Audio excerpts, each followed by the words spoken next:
Pas mal, non? C'est français. Non, je ne parle pas du nouveau livre star, bien sûr, sous le sapin. La F1 en 80 tours. Non, je ne parle pas de cette excellente émission, la numéro 1 en France, quand il s'agit de parler de Talk F1. Mais oui, je vais parler du grand débat qu'on va avoir dans ce mag. Bien sûr, les amis, on va parler d'Alpine, on va parler surtout d'un super line-up. Pierre Gasly, Esteban Ocon avec, il faut le dire, le duo que toute la France nous envie. La France et la francophonie. Dans le monde entier, Hamza Rahmani, Brice Germain, les pistonnés sont encore là cette semaine. Salut les gars. Je crois qu'on est pareil qu'Ocon et Gasly dans le sens où tant qu'on n'est pas au sommet, ça va. Ouais.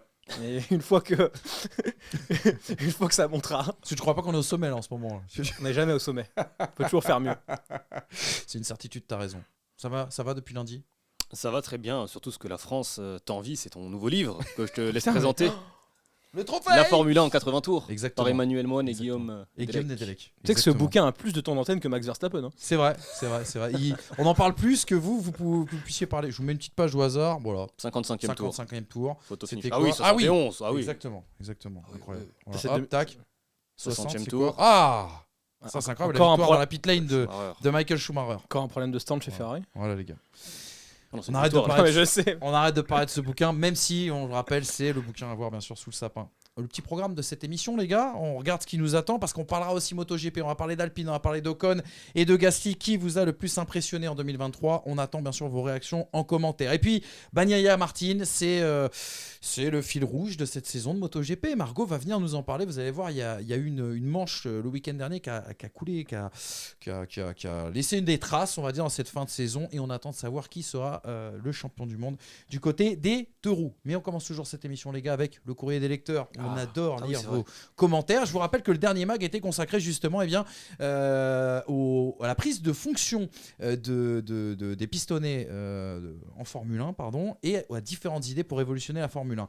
Notamment, on avait parlé des biocarburants avec Brice et on a Wallander qui nous dit « Tu sors pas 1000 chevaux à l'E85 » parce que c'était notre idée, les biocarburants en Formule 1. Il dit « Suffit de regarder en championnat de France de drift, V8 LS compresseur ou 2JZ forge et gros turbal et tu as les 1000 chevaux, tu vois là, pour quasiment une dizaine de bagnoles qui à l'inverse de la F1 sont faites maison. Donc si à l'E85, le millier de poneys, tu peux l'avoir. » J'adore ce commentaire. En fait, moi j'imagine la voix avec. Ouais, exactement, je l'ai pas fait parce que voilà. Et Monster Garage, tu sais. Et il y a Cyril qui nous dit pour info, l'éthanol dégage plus de puissance que le samplon. Moi je savais pas, tu vois. Moi non plus, j'ai appris des choses grâce à vous en commentaire. Une autre réaction aussi également, c'est notre ami Electrode 3182 qui est contre l'idée qu'on défendait avec Hamza des courses hors championnat. Il dit c'est une aberration pour moi. L'exemple le plus parlant est la saison 1988. Alain Prost marque 105 points cette saison-là, ce qui fait de lui le meilleur pilote de la saison d'un point de vue comptable.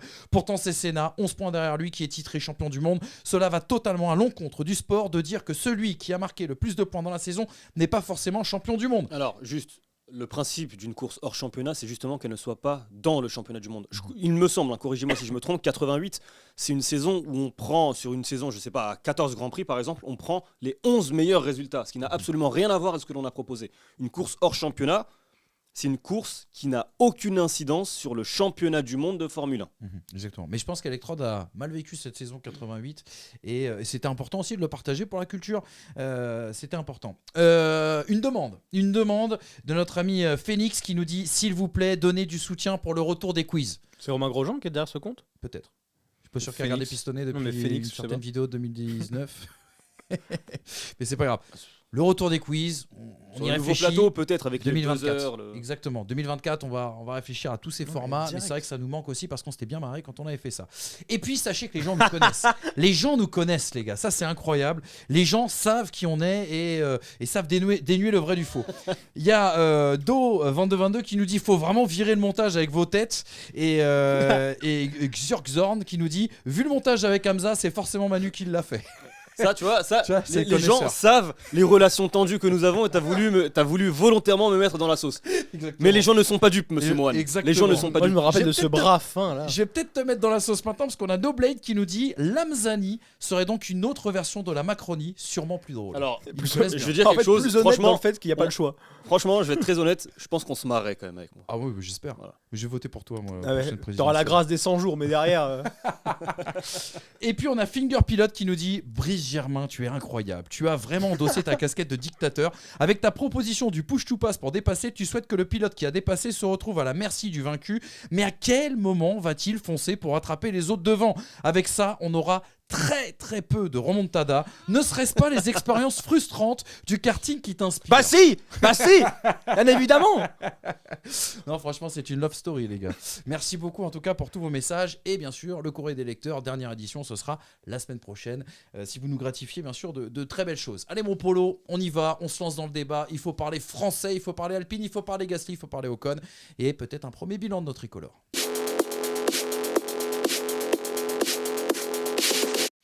Il y a un an sur ce plateau, on se posait une question. Est-ce intelligent d'associer Ocon et Gasly, deux garçons qui n'ont pas toujours eu les meilleures relations pour représenter Alpine, la fine fleur, le fleuron en tout cas de l'industrie française ? On était tous inquiets, on leur promettait l'enfer. Et regardez ce premier bilan. On va partir sur une vision globale, les gars, du line-up.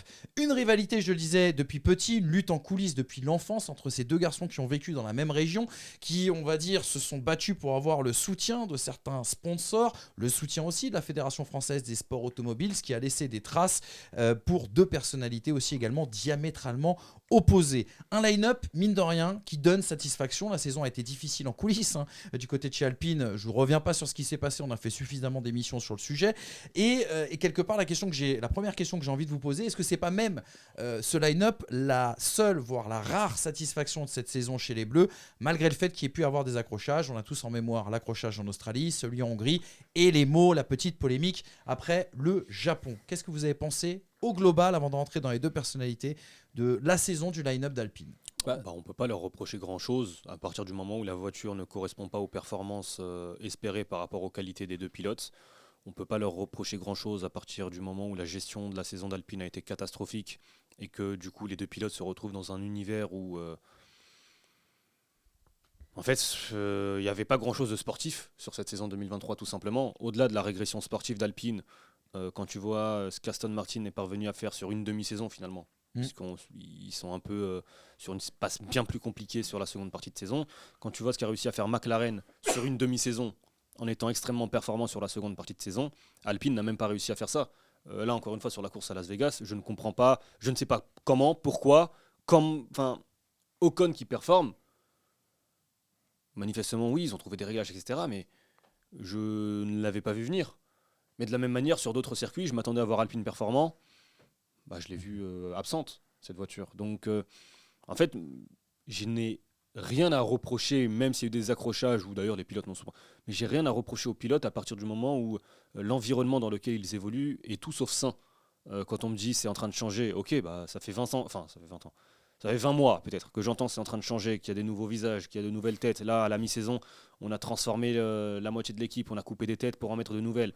Et puis on me dit que les nouvelles têtes, actuellement, ce sont des intérimaires, donc on verra les nouvelles têtes qui vont arriver plus tard. Et puis, comment veux-tu qu'un pilote, peu importe son ambition, que son ambition personnelle soit à terme de devenir champion du monde, de signer des victoires, de signer des podiums, peut-être si tu prends les choses dans l'ordre et du coup dans l'ordre inverse, comment veux-tu qu'il parvienne à nouer des performances stables dans un environnement qui est tout sauf sain ? Donc moi, j'ai rien à leur reprocher. Brice, c'est la grande satisfaction d'Alpine, c'est les pilotes cette année ? Surtout au vu du fait que c'était censé être la chose la plus dangereuse, le choix le plus dangereux à la fin de l'année. Je vous rappelle que ce choix-là est effectué vis-à-vis d'une situation de mise en danger de la pérennité des line-up via l'affaire juridique avec Oscar Piastri et le flou dans lequel on a géré le cas Alonso au printemps à l'été dernier. Et du coup, on recrute Pierre Gasly en sachant pertinemment du coup, le danger que ça représente. On a énormément communiqué dessus. Je pense qu'il y a eu énormément aussi de travail qui a été fait en interne pour que les pilotes se parlent, pour qu'il y ait ce discours de « vous êtes ensemble, vous devez travailler ensemble ». Et là-dessus, pour Esteban Ocon et Pierre Gasly, il n'y a rien à dire, je trouve. Il y a eu quelques frictions, mais qui sont plus que normales entre deux coéquipiers, surtout d'une écurie où les deux pilotes, il n'y a pas de numéro 1 en plus réellement décidé, que l'écurie vise à progresser surtout aux constructeurs plus qu'aux pilotes. Donc ça, pour moi, ça a été très bien géré.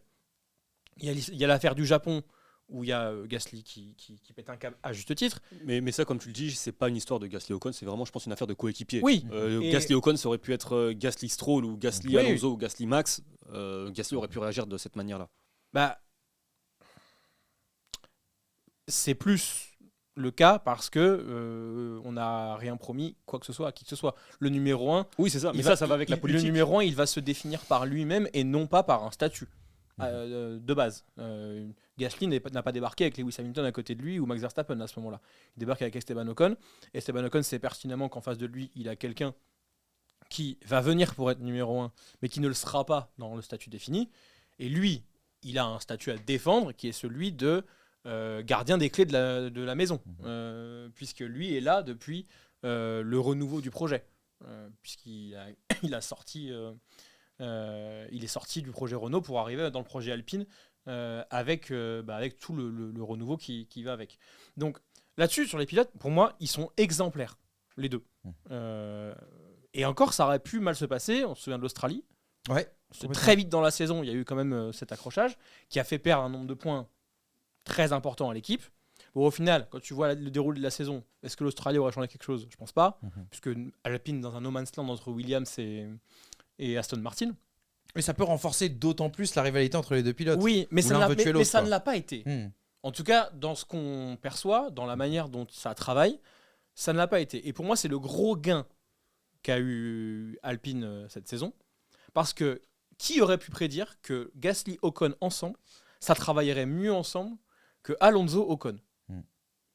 Dans le sens où Alonso, qui se prétendait être le bienfaiteur et j'ai changé et tout ça, il sait très bien qu'il n'y a pas changé et qu'en plus de ça, on se rappelle le lobby espagnol contre Esteban Ocon qui a quand même tapé fort et qui ne jouait pas du tout en équipe. Quand tu dis sur mieux, le côté mieux Alpine. travailler, c'est peut-être à mettre en relief. C'est à Hamza que je donnais la parole, mais il y avait quand même un travail de mise au point de la voiture de la part de Fernando Alonso qui était excellent. Et après, est-ce qu'on peut vraiment juger la deuxième partie de saison après la Hongrie quand Alonso part avec perte et fracas et qu'il y a ce règlement de compte sur la place publique avec Ocon en permanence? C'est pas un excellent développeur, Alonso.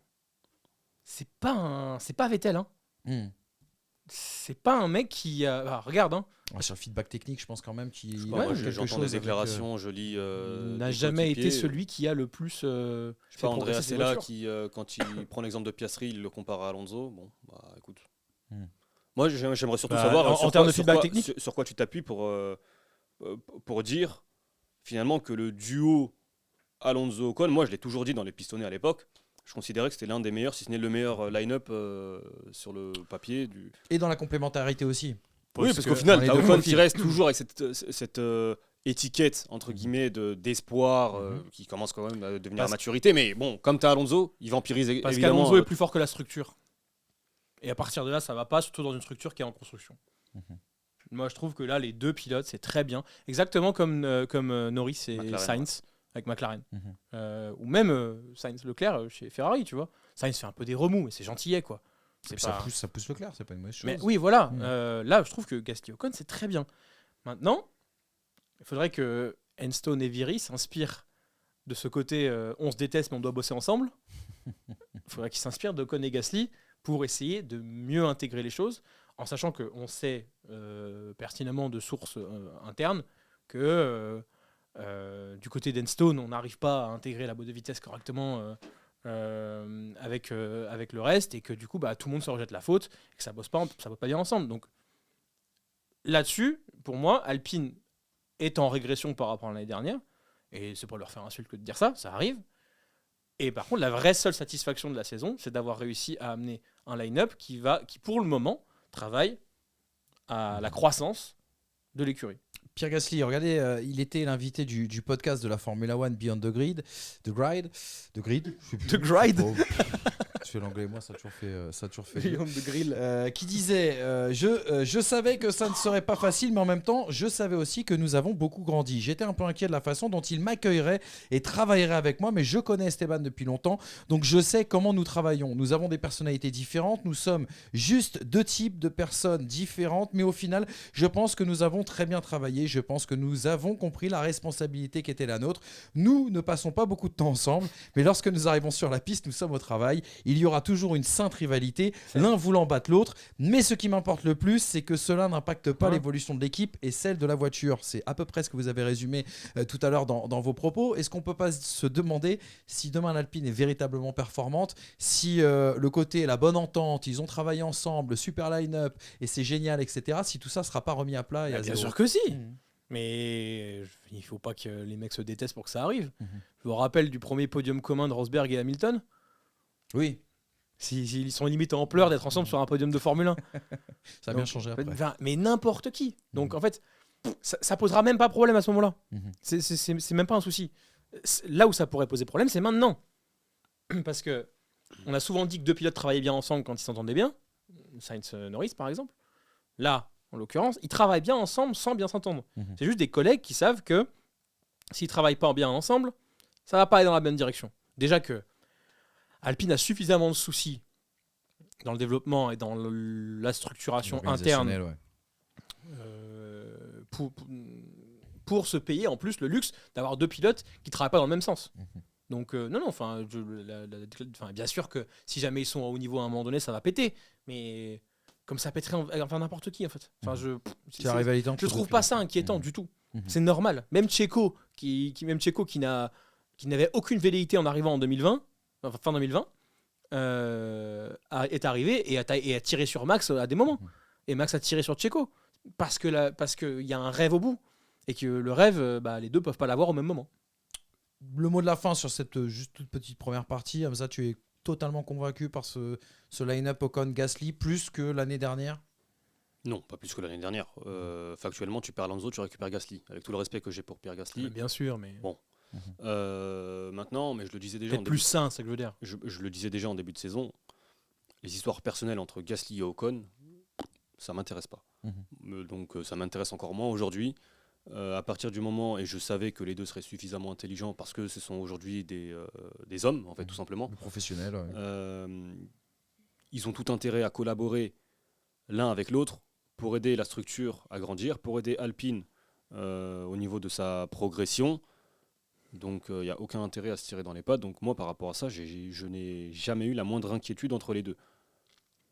Par contre, la déception, c'est plutôt Alpine.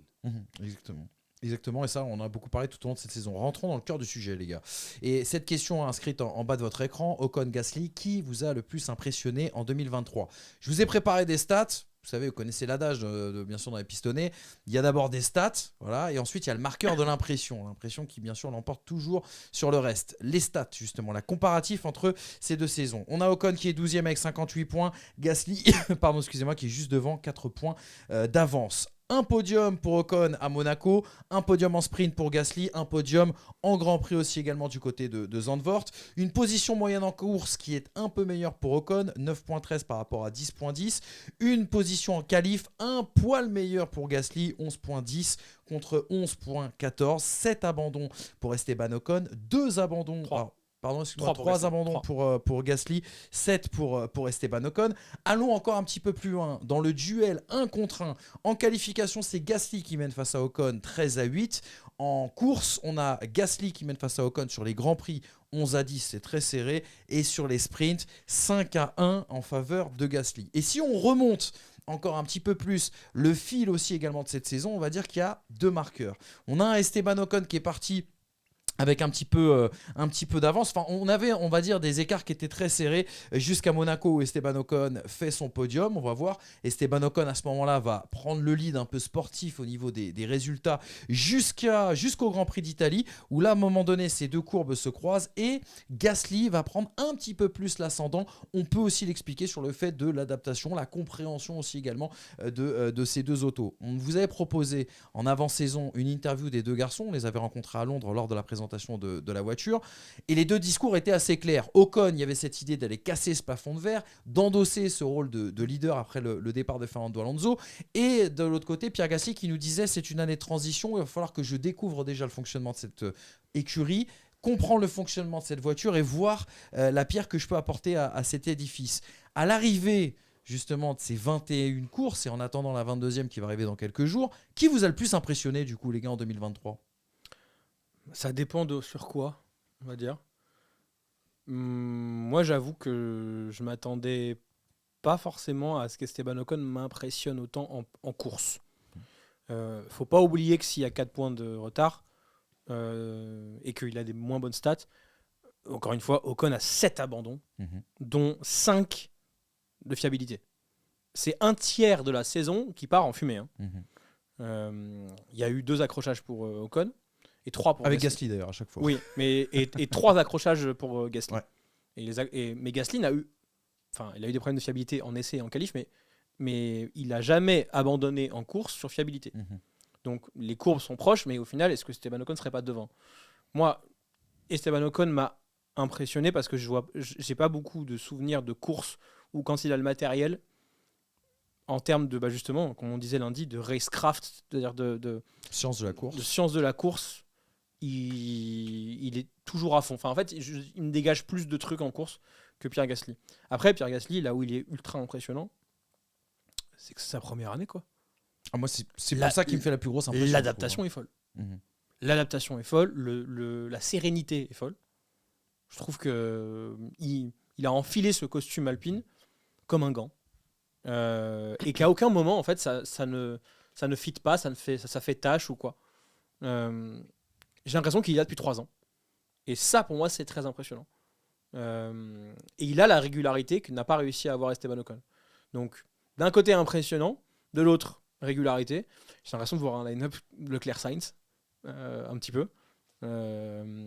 Et du coup, là où ça m'intéresse, c'est de voir quand il n'y aura plus l'excuse de cette transition, si Pierre Gasly s'est adapté très vite, ou s'il y en a encore sous le pied, et que l'année prochaine, en fait, il devient le leader ou non d'Alpine. C'est ça qui... Parce que, pour le coup, Esteban Ocon, à part la fiabilité, le potentiel 100%, il est là, je trouve. Donc, à voir l'année prochaine, si Gasly, justement, prend cet ascendant, parce qu'il est quand même au niveau d'Ocon, voire mieux en termes de points. Mais justement, est-ce qu'il n'y en a pas encore derrière pour aller justement s'imposer en leader de l'écurie Alpine ? Moi, ni l'un ni l'autre. Ou les deux. Personne t'a impressionné. Non, mais en fait, il n'y en a pas un qui m'a plus impressionné que l'autre au point de me dire, lui, sur cette saison 2023, il est au-dessus. Alors, laisse-moi te poser une question. Par rapport aux arguments, parce que ça va aller très vite, il a tout dit. Je le disais toujours sur les pilotes qui découvraient une structure. Enfin, Daniel Ricciardo a eu des difficultés. Ouais. Sébastien Vettel, en arrivant chez Aston Martin, il a eu des difficultés. La voiture Alors aussi, que, bien sûr, mais que Pierre Gasly, sur sa première saison, se retrouve aussi performant par rapport au piètre matériel qu'il a. Oui, ça reste quand même quelque chose d'impressionnant. Après, effectivement, les 7 abandons d'Esteban Ocon, tu peux pas non plus les nier. Donc, voilà, il y a du plus et du moins des deux côtés. Et honnêtement, encore une fois, j'ai rien à reprocher aux deux pilotes, mais il n'y en a pas un qui m'a plus impressionné que l'autre. Est-ce que c'est uniquement de la malchance, cette histoire des 7 abandons ? Moi, je sais pas, c'est une question que je pose sans sais pas, avoir de non, connaissances, non, les gars. La mais- saison dernière, regarde avec Alonso. Alonso Ouais, t'as raison. Ocon, la plupart des abandons, des problèmes fiabilité, rappelle-toi les médias espagnols, Bien Alonso sûr. en jouait avec les médias. Ça allait aussi côté Alonso. Honnêtement, je sais Elle pas. est mal je sais emboîtée, l'Alpine. Mhm. Il y a des éléments qui sont faits à Viry qui sont mal emboîtés à Enstone et la fiabilité en pâtit. Et c'est ça avec toutes les écuries qui ne fabriquent pas tous leurs éléments. Mhm. Ça se comprend. Après, faut se rappeler de Bahreïn aussi. Faut se rappeler des pénalités Oui. Oui. successives qu'ils prennent. Faut se rappeler de Barcelone à Gasly. Enfin, il y a plein de trucs qui n'ont pas été et qui ne sont pas forcément vraiment dignes d'une écurie de pointe qui se veut péter le plafond de verre. C'est-à-dire qu'il n'y a pas le matériel, mais il n'y a pas non plus la constance de tout aligner sur un week-end, comme on le demande à Norris par Mais c'est exemple. ça, c'est le matériel. Enfin, ça n'a rien à voir mais avec c'est les tout. pilotes. C'est ça, au final. Les pilotes, moi, encore une fois, je le redis. Alors du coup, personne t'a Oui, ta impressionné. question. Je vais te poser la question d'une autre manière. Quelles sont les choses qui, pour toi, chez un pilote, t'impressionnent ? Je pense qu'on peut parler de la régularité, ce qui est l'un des gros axes de pour moi, Esteban Ocon, déjà. hein. En fait, D'Esteban Ocon, de Pierre Gasly. ça dépend déjà de quel type de pilote tu parles. Est-ce que tu parles d'un pilote potentiellement champion du monde ? Ça dépend aussi du matériel, ça dépend de ses Bah. ambitions, mais plus globalement, pour répondre à ta question, si je dois essayer de... Ce qui est valable pour la majorité des pilotes, il y a la régularité et le fait de performer, d'inscrire les gros points au moment où toi qui n'as pas le matériel va répondre présent. Est-ce que les deux le font pas, du coup ? Les deux podiums en sont la preuve. Alors là, ça n'engage que moi. Pour moi, le podium d'Ocon à Monaco a bien plus de valeur que celui de Gasly. Ça n'engage que moi, Mais encore tu sais une fois, qu'en parce que plus, Zandvoort, en plus, Parce c'est que une le situation facteur pilote. particulière. Zandvoort, le premier tour sous la pluie, c'était un grand prix de fou. Monaco, c'est pure racing, pure driver. Donc par rapport à ça, moi, celui qui fait quelque chose à Monaco, pour moi, il est déjà... Les deux podiums, genre le podium d'Ocon à Monaco et le podium de Gasly à Zandvoort, ressemblent, je trouve, à leur victoire en termes de Oui, c'est narration. vrai. Oui, c'est vrai. Sur l'opportunisme, sur le fait d'être fiable aussi et clutch sur les moments, Ouais, chauds d'une Mais course. Ocon, il y a un côté pur driving, Bien sûr. alors que, sans faire offense à Gasly sur le pur driving de Monza, hein, Mhm. mais il y a plus un côté effectivement profiter de la situation et roi du grabuge aussi, tu vois. Mhm. Mais du coup, c'est marrant, le parallèle fonctionne pas mal. Mais du coup, ils sont quand même assez impressionnants dans deux sphères différentes, les deux. Complètement. Oui, c'est ça. Deux styles différents. Mais Mais toi, qu'est-ce qui te touche le plus, du coup dans la manière... Est-ce que Esteban Ocon, du coup, par rapport... Moi, ce qui me touche, comme ça, je te dirais Ocon, parce qu'effectivement, Ça il y a ressemble eu plus à Alonso, ce par manque, exemple, tu vois. de réussite et de fiabilité. Mais encore une fois, j'accorde énormément d'importance au fait que Gasly, dès sa première saison, au sein d'une nouvelle structure, lui qui a toujours été biberonné à l'académie Red Bull, la manière Bien de sûr. fonctionner de Red Bull, t'arrives chez Alpine. Franchement, de l'extérieur, encore une fois, moi j'ai l'impression que c'est un peu un grand n'importe quoi ce qui se passe là-bas. Que tu arrives dès ta première saison à trouver ta place et à plus ou moins performer, encore une fois, j'accorde aussi de l'importance et de la valeur à cela. C'est pour ça que je trouve que les deux sont bons dans leur spécificité et des éléments de contexte qui sont différents sur l'ensemble de la saison. Mais je peux pas dire, ok, Ocon il m'impressionne. Oui, c'est peut-être peut-être plus important d'être bon en course. Oui, il a eu des problèmes de fiabilité. Peut-être que sans cela, il est devant Stroll et peut-être même encore devant au championnat. Peut-être qu'il est devant Piastri. On ne saura jamais. Mais encore une fois, je ne m'attendais pas à avoir un Gasly aussi performant Fais pour un sa choix, première fais saison. un choix. Moi, c'est là-dessus que j'ai envie de faire le choix, les gars. C'est honnêtement Gasly. Quand on rentre, c'était une réflexion moi que je me suis fait quand on est rentré par exemple de Londres, où Pierre Gasly nous explique, il nous dit là, pour le moment, je fais beaucoup de réunions, beaucoup de meetings avec tous les gens de l'écurie. Je rencontre des gens petit à petit. D'ailleurs, Alan Perman m'a beaucoup aidé dans mon intégration, etc., etc., etc. C'est vrai qu'en rentrant de Londres, je me dis mais cette saison entre ces deux pilotes qu'on n'a jamais réussi véritablement à distinguer l'un de l'autre, si tu veux en termes de performance ou pour en mettre un au-dessus de l'autre, je me suis dit attention à ce que cette saison ne soit pas compliquée pour Pierre Gasly avec un Esteban Ocon qui se retrouve être entre guillemets de facto un peu sans être le leader, mais d'être le plus ancien en tout cas dans cette écurie et d'avoir les habitudes dans les process, notamment de travail, les connaissances avec la voiture, avec ce qui a été fait notamment depuis l'année dernière, je me suis dit attention à ce que la période d'adaptation de Gasly ne soit pas trop importante et qu'à la fin, ceux qui ne font que regarder la comptabilité nous disent ah bah je vous l'avais dit, Esteban Ocon est un meilleur pilote que Pierre Gasly. Là, ceux qui regardent la comptabilité, tu as raison, il y a ces fameux 7 abandons, mais on voit un Pierre Gasly qui est largement au niveau d'Esteban Ocon alors qu'il partait de beaucoup plus loin et n'oublions jamais que les gens qui ont facilité ou aidé à son intégration à l'intersaison sont ceux qui sont partis aussi également en plein milieu de saison. L'homme qui l'a recruté, Laurent Rossi, c'est celui qui s'est barré. Alors tu me diras, Bruno Famin faisait partie déjà du board et faisait partie déjà de ceux qui prenaient la décision, même s'il était du côté de Viry-Châtillon. Mais moi, l'adaptation de Pierre Gasly, je la trouve phénoménale, en tout cas pour cette première saison du côté de chez Alpine. Et c'est toi souvent, Hamza, qui est le grand défenseur ou qui explique souvent qu'on ne s'adapte pas en Formule 1 comme on s'adapte par exemple quand on change de club en football, en rugby ou dans d'autres sports collectifs. Pour moi, je trouve que le plus impressionnant, même ça ne veut pas dire qu'Ocon ne m'a pas impressionné, il m'a impressionné, tu l'as dit, à Monaco et sur d'autres performances, ce week-end encore du côté de Las Vegas, mais l'intégration supersonique de Pierre Gasly, moi je la trouve édifiante et super impressionnante. C'est vrai que quand tu prends ce prisme-là, si on enlève les abandons mécaniques de fiabilité d'Ocon, qu'est-ce que tu lui rajoutes en termes de points ? 15 points ? C'est ça, ouais. Et au final, s'il y a 70 à 62 ou 72 à 62 en termes de points, c'est pareil. Et à aucun moment où on se dira que Gasly s'est fait éclater, surtout sur une première saison. Donc quelque part, si les abandons nous font dire attention, Gasly n'est pas devant mais justement parce qu'il y a les abandons, au final, la saison de Pierre Gasly, personne s'y attendait, je peux pas dire ça, mais moi, en tout cas, doute quand tu rentres de Londres, est-ce que tu as le même doute que le ressenti que je te partageais tout à l'heure ? Pour moi, Esteban Ocon va finir devant et largement devant, et parce que, mais pas pour une question de talent, encore une fois, pour une question de adaptation, connaissance. Va falloir que je comprenne ce qui se passe. Tu vois. Mais au même titre que des grands champions s'il part dans une écurie avec à côté d'un autre pilote, tu vois, et que le pilote est là depuis un peu plus de temps, bah ça peut prendre du temps, tu vois. Surtout sur une écurie qui est moins bonne, parce que en fait, il part pas chez Ferrari ou chez Mercedes ou chez Red Bull où l'adaptation est plus facile dans le sens où il y a quand même beaucoup de choses qui vont déjà. Là, il part chez Alpine, une écurie qui est dans la restructuration permanente et qui du coup nécessite une agilité et une adaptation du pilote vis-à-vis des process qui sont en place importante, puisque les process et tout ce qui est en place varient. En fait, ça ne fait qu'évoluer.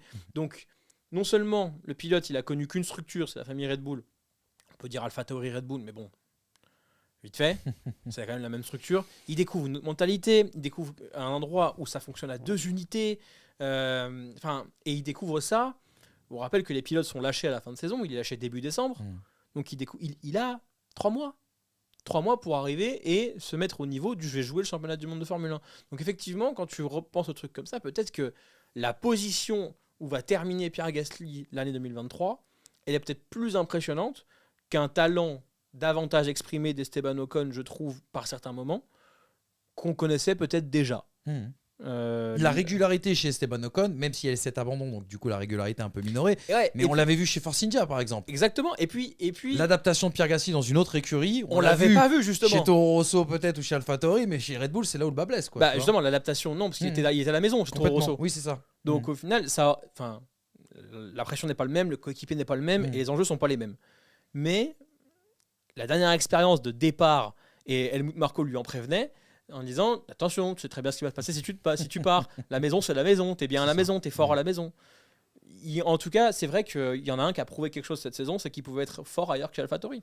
Ocon, cette saison, sauf Azerbaïdjan et Autriche, si tu exclues évidemment les abandons, il termine toutes les courses dans les points. La régularité. Gasly, de son côté, si tu exclues tous ses abandons, Azerbaïdjan, Canada, Belgique, Italie, Qatar, Mexique, Las Vegas. 7 courses hors des points. Et pourtant, celui qui a l'air le plus régulier dans le fait de mettre des points, c'est dans les courbes, ça a l'air d'être Pierre Gasly. Si tu minores bien sûr cet aspect d'abandon. Est-ce que Pierre Gasly, la marge de progression de Pierre Gasly, on refermera là-dessus. C'est Bruno Famin qui s'exprimait sur le sujet bien au micro de Canal+, c'était ce week-end. Bruno Famin, le boss intérimaire d'Alpine, qui disait « Je ne sais pas s'il est fin prêt, Pierre Gasly. Même si un pilote est là depuis longtemps, il peut toujours progresser et il y a toujours à gratter. Il faut être extrêmement assidu à tous les niveaux, le pilote comme les ingénieurs, pour aller gratter le moindre dixième, le moindre centième. On voit que le plateau est très resserré, la course a été super animée, chaque position est dure à avoir et il faut tout optimiser. Il faut s'entraîner à la gestion de l'énergie qui est cruciale. Il faut s'entraîner à la gestion des pneus et il faut maîtriser l'ensemble de la voiture. Pierre est opérationnel, il a sûrement une marge de progression et on va progresser ensemble. Vous l'imaginez importante cette marge de progression pour Pierre Gasly chez Alpine ou pas ? Disons que le temps qu'il aura passé sur l'ensemble de ces 12 mois à apprendre le mode de fonctionnement Alpine, il ne l'aura pas l'année prochaine.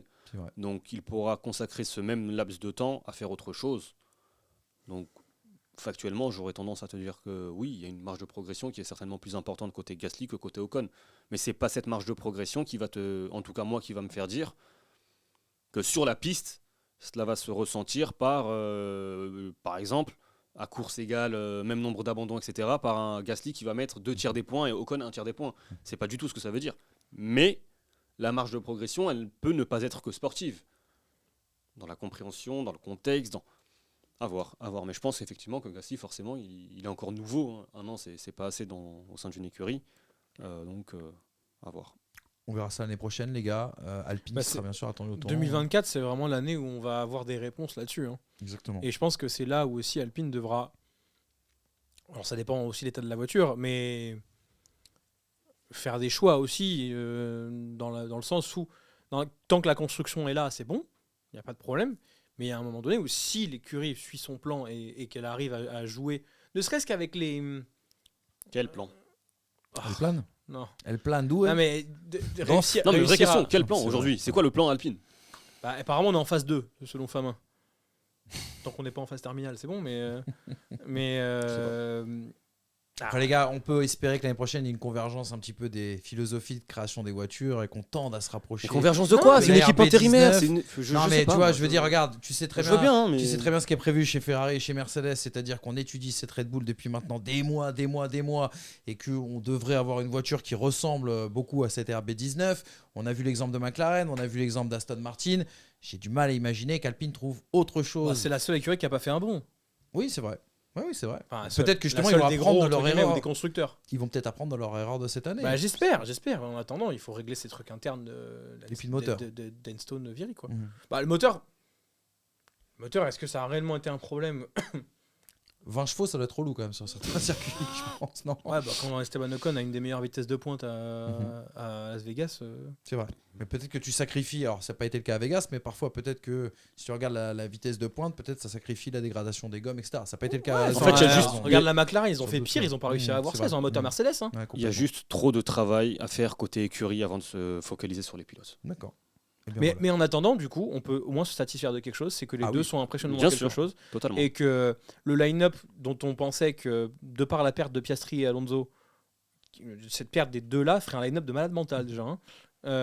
On se disait que le line-up allait baisser. Au final, le line-up est sain. Mhm. Et même s'il y a eu friction en Australie, même s'il y a eu friction au Japon, et que là, Esteban Ocon, on n'en a pas parlé, ou a pas entendu à la radio quelque chose, au final, moi je trouve que ça se passe vraiment très bien. Et c'est le point de satisfaction. C'est les pilotes, leur performance. Esteban Ocon parfois est un poil trop joueur, peut-être. Mais cette année, vraiment, le line-up, Et en même temps, le line-up chez Renault et Alpine n'a jamais été le problème. Peut-être à part du temps de Palmer et Magnussen où on attendait un petit peu mieux. Mais quand même, Alpine et Renault à l'époque nous ont Oui, toujours mais habitués à avoir des super on line-up. part d'une cata le 31 juillet 2022. On part d'une cata. Et au final, c'est un super rattrapage au moins à ce niveau-là. Exactement. Voilà en tout cas les amis pour ce débat. Vous nous dites en commentaire qui vous a le plus impressionné et surtout pourquoi. Parce qu'on aime bien avoir les réponses, mais on aime bien avoir les explications dans le texte. Et peut-être que si vous mettez un peu d'humour dans tout ça, on vous passera dans le courrier des lecteurs. Vous savez, la rubrique la plus ringarde quand même des pistonnés, il faut le dire, avec ce titre qui date maintenant de Mathusalem. Et on vous lira et on vous répondra bien sûr dès la semaine prochaine. Trêve de Formule 1 pour ce mercredi, parlons MotoGP, parce que oui, il existe un sport mécanique où il y a du suspense à la fin d'une saison. Il faut parler MotoGP avec Margot.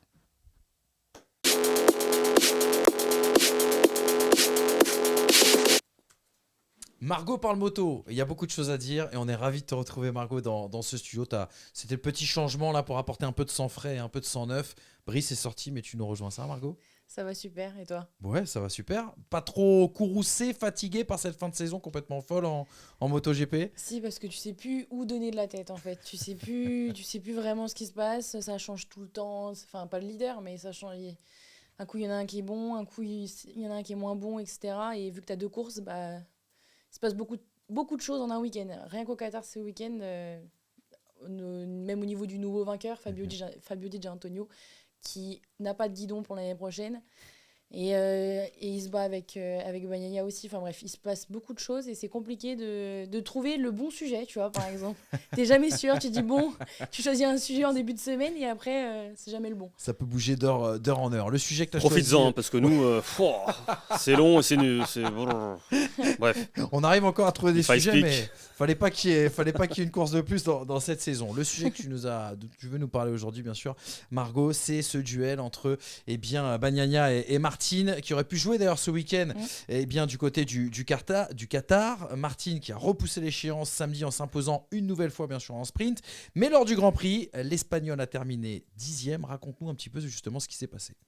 Ce qui s'est passé, il faut remonter un petit peu en arrière, c'est que la piste a été resurfacée il n'y a pas très longtemps parce que le Qatar a effectué des travaux pour accueillir votre sport qui est la F1 et il fallait. C'est à cause de nous toujours. Non, j'ai pas dit ça.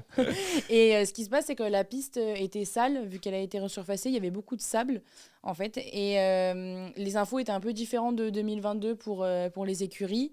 Et tout le monde partait un petit peu à l'aveugle au niveau du choix des pneumatiques. Et pour Martin, en course principale, il s'est avéré que son pneu arrière n'a pas du tout marché.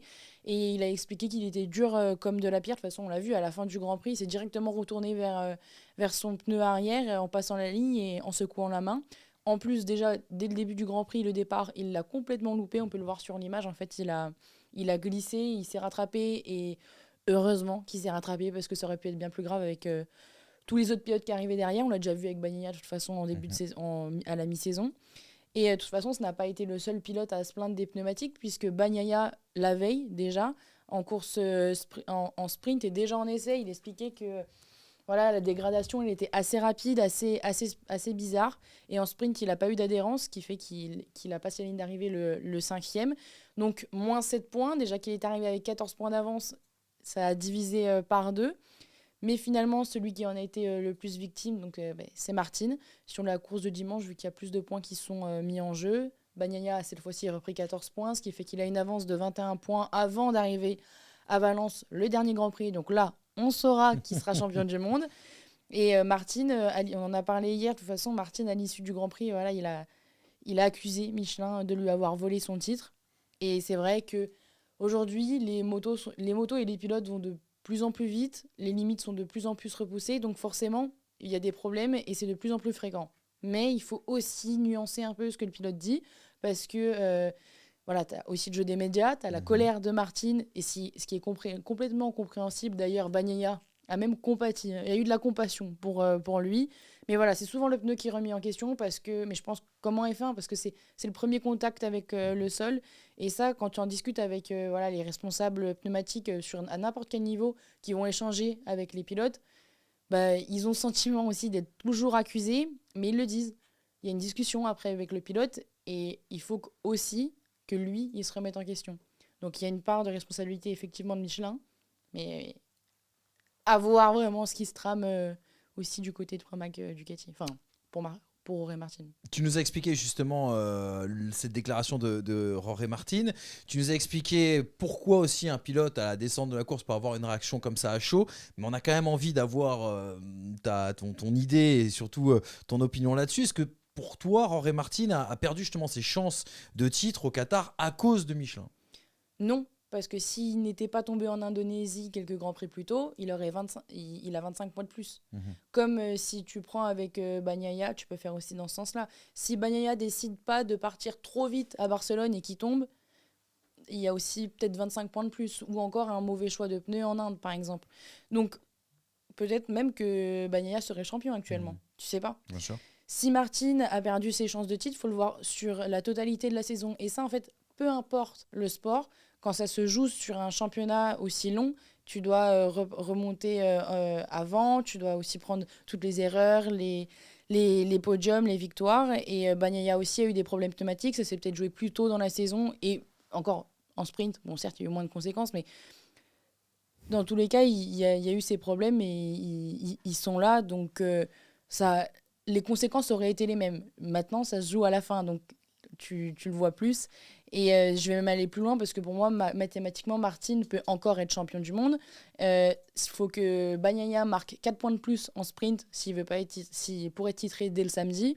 Mais le samedi, on sait que Jorge Martin, il est pratiquement imbattable. D'ailleurs, j'ai déjà commencé mon quiz. Est-ce que vous savez combien de sprint Martin a gagné? Il y en a eu combien depuis le début de Je crois saison? 8. Non, sprint, il y en a tout le temps du coup. Il y a eu combien de GP depuis le début de 20. saison? 8, je dirais. 20, mais il y a eu 19 sprints. 11. Ouais, presque. Un peu trop. 8. Ah bah tu vois, T'es là, j'avais toi, tout t'es rond, là, j'avais toi. tout rond. Et je peux vous 8, dire, dont 7. j'ai pas triché, hein. J'ai vraiment que le keynote et... Voilà. Dont 6 sur les 7 dernières. Donc, Ça, je l'avais pas. cette- donc il y a quand même beaucoup. Moi, je l'avais, moi. Donc il y a quand même beaucoup de chances d'y croire et il faut encore y croire. De toute façon, il l'a dit hier en interview.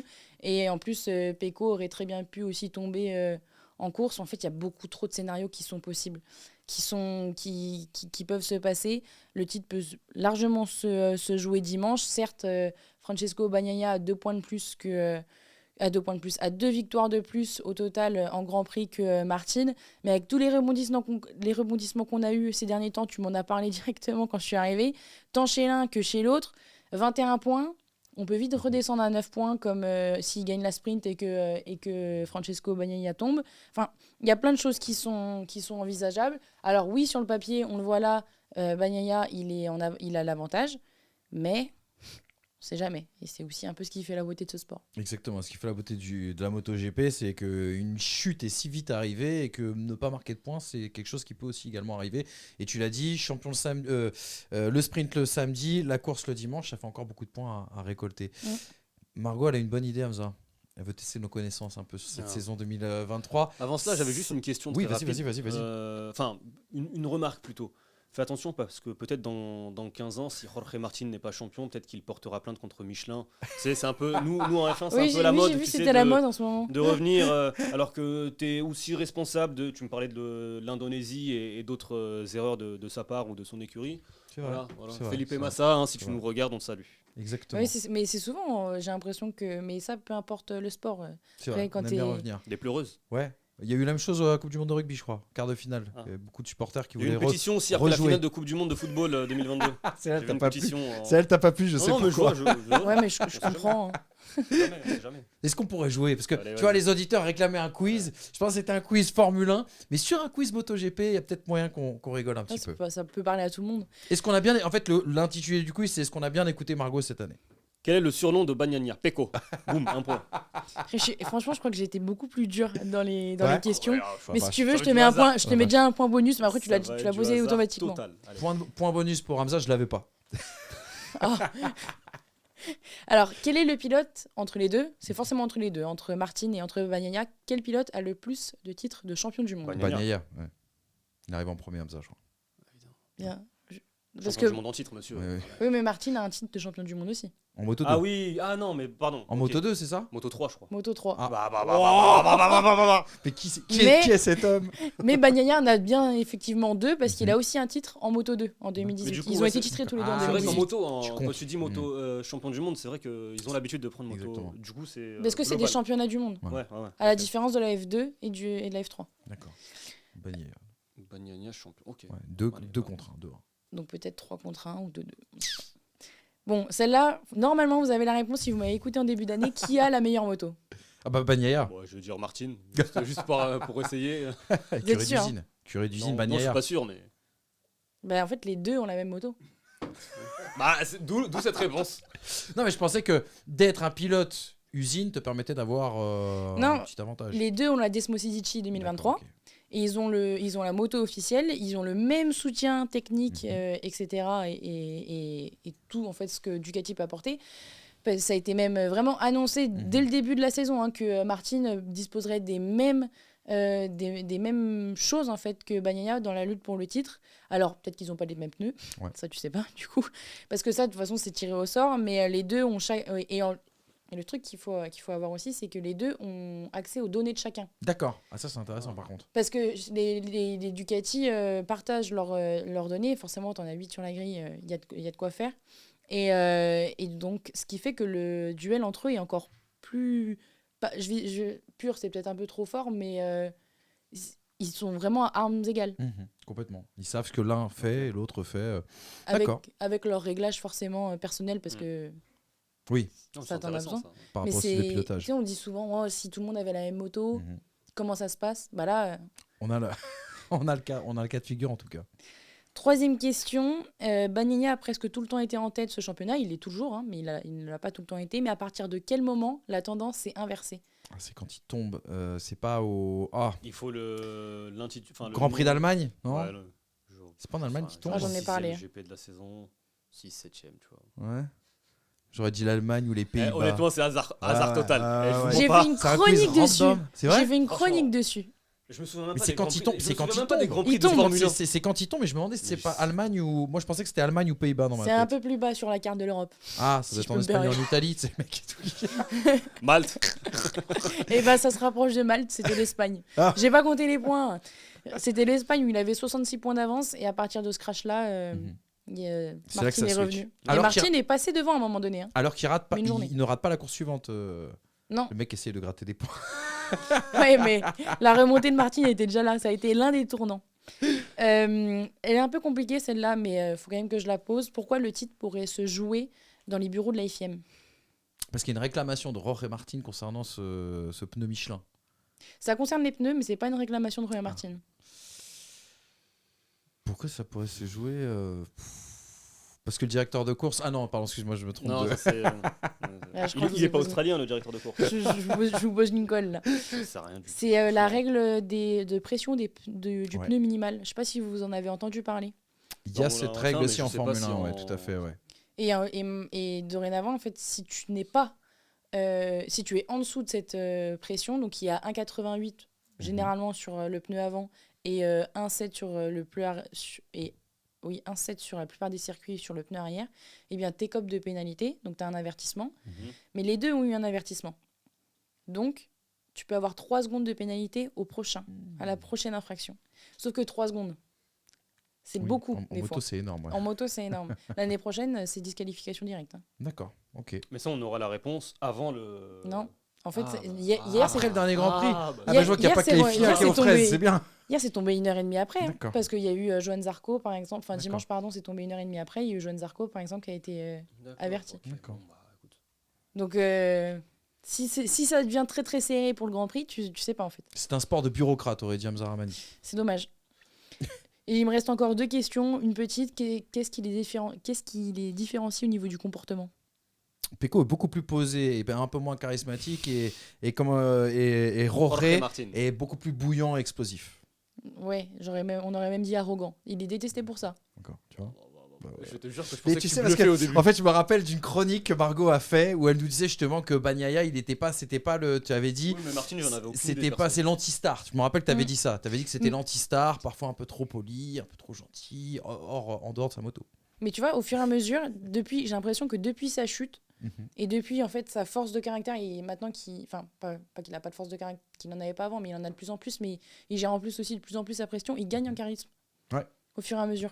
Et ben, il faut dire que la scène impressionnante de sa chute et le fait qu'il revienne une semaine après, ça a dû aussi, je pense, Mm. aider peut-être à la perception du héros qu'il Ah oui, qu'il oui. est. Quoi. Et enfin, ma dernière question. Bon, Allez. ça- Le super jackpot, comment on appelait ça déjà Non. à l'époque là, Tu sais, la question, la dernière question, c'est celle qui te fait gagner. C'est peu importe le score et tout. Je sais plus. Ouais, Oui, c'est le bah là, score, oui, là. on verra la semaine prochaine. Sur qui pariez-vous? Ah Oh, Là, je peux pas vous donner le point maintenant. Du coup. J'ai envie de dire Jorge Martin parce qu'il est à domicile. oui, Voilà, tu sais allez. quoi, j'étais Balance. sûr que tu allais dire ça pour une autre raison. Balance. Parce que c'est un espagnol, j'ai envie de te dire Pecco Bagnaia du coup. Parce qu'il a l'avantage de 21 points. Et que même si Martin le samedi, on sait que c'est un. Non, mais j'ai écouté C'est la un chronique. Là, on m'a dit Jorge Martin il récupère 12 points sur la course sprint. Exactement. Comme Bagnaia, on connaît, il y aura une petite chute, un truc comme ça, il va revenir. Bam, bam, bam. Et puis derrière, dimanche, la folie. Ouais, je sais pas, faut voir. Parce que l'année dernière, oui. Et ton avis à toi, Margot, c'est Ouais, c'est celui-là ça le qui plus nous important, je intéresse. Franchement, c'est hyper compliqué. C'est hyper compliqué parce que, comme je l'ai dit sur le papier au début, Bagnaia a l'avantage, mais en fait, tu sais jamais ce qui peut se passer. Si Bagnaia craque sous la pression, mais ça semblerait ne plus être son cas en Tu ce nous as dit moment. qu'il était de plus en plus fort, ouais.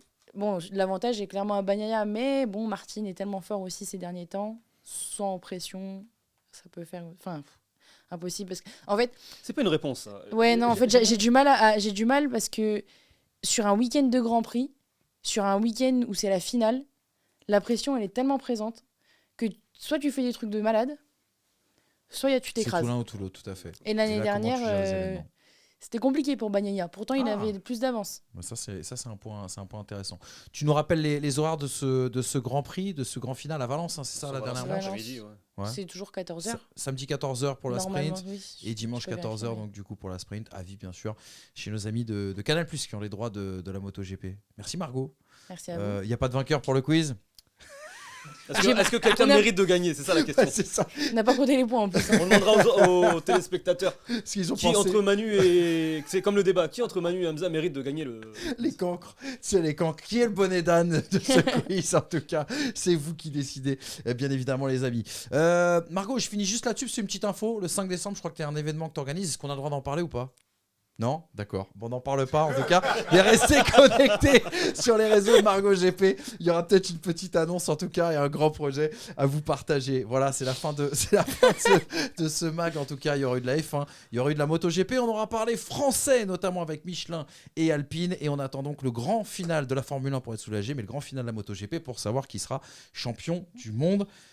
Et puis non, on arrête d'en parler. Donne. Mais Vas-y, tu n'oubliez peux en pas qu'il y a un parler. concours. Voilà, il y a un concours, la Formule 1 80 tours. S'il y a un concours, ça sera sur les réseaux des pistonnets. Tiens, c'est pour toi, mon petit Merci Hamza. beaucoup. Et on vous l'enverra chez La vous, chance. bien évidemment, avec une dédicace de toute l'équipe, forcément. Mais là, j'ai pas la dédicace. J'ai pas fait la tienne, je Ouais. m'en occupe tout de suite. Prenez beaucoup. soin de vous. Vive la First Team. Et n'oubliez pas, on est de retour en podcast, alors régalez-vous. Merci, mon Polo, derrière la réal. Ciao.